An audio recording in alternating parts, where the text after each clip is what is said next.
Halo semuanya, perkenalkan nama saya Nadia Veralika berusia tanggal 2405030261 dari kelas 2B22 dengan prodi Pendidikan Guru Sekolah Dasar. Saat ini kita akan berbicara tentang strategi disiplin kelas dan teknik manajemen waktu. Yang pertama itu kita akan membahas tentang strategi disiplin kelas, yang dimana strategi disiplin kelas ini bertujuan untuk menciptakan lingkungan belajar yang tertib, yang nyaman, dan lingkungan yang mendukung proses belajar mengajar. Adapun beberapa strategi yang bisa kita lakukan untuk mendisiplinkan kelas. Yang pertama, menetapkan aturan sejak awal atau harapan sejak awal untuk pembelajaran kedepannya. Yang kedua, memberikan teladan positif. Sebagai guru, kita harus memberikan sikap yang positif untuk dilihat siswa agar teladan positif tersebut dapat ditiru oleh mereka. Yang ketiga, memberikan penguatan positif. Penguatan positif ini juga sangat penting bagi siswa. Yang keempat, menegakkan konsekuensi secara adil, di mana untuk memberikan konsekuensi tidak memilih-milih siswa, tidak pilih kasih, agar siswa nyaman belajar di kelas. Yang kelima, membangun hubungan positif antara guru dengan siswa. Ini juga sangat penting karena ketika hubungan antara siswa dengan guru positif membuat siswa belajar dengan nyaman di kelas, tidak terburu-buru untuk cepat pulang, tidak terburu-buru untuk cepat keluar kelas.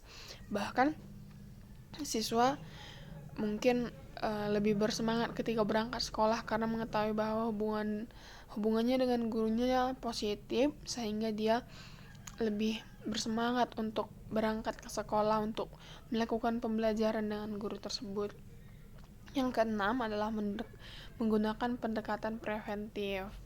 Itulah beberapa strategi disiplin kelas yang bisa kita lakukan. Ada juga strategi-strategi yang lainnya yang belum saya sampaikan, tapi masih banyak strategi yang bisa kita lakukan.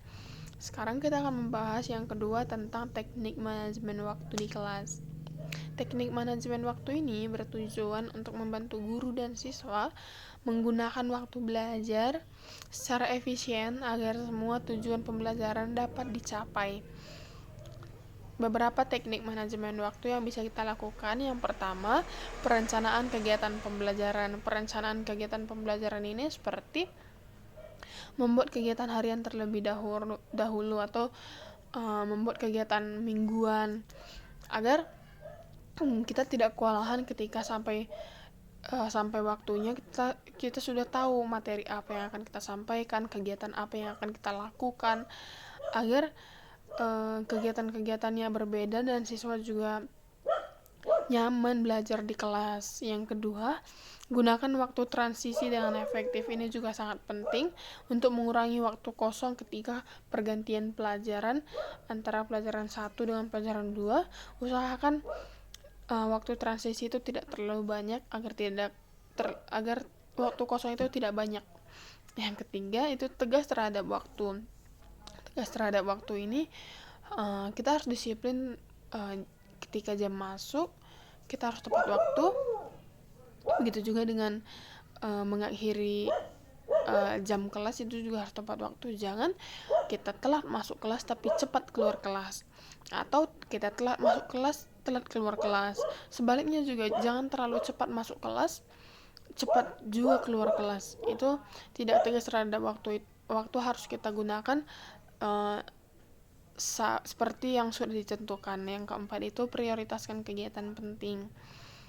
Yang kelima itu gunakan alat bantu waktu seperti jam dinding, alarm, atau alat bantu yang lainnya untuk mengetahui jam masuk kelas, jam keluar kelasnya juga kita ketahui ketika ada alat bantu yang bisa kita lihat, yang bisa kita gunakan.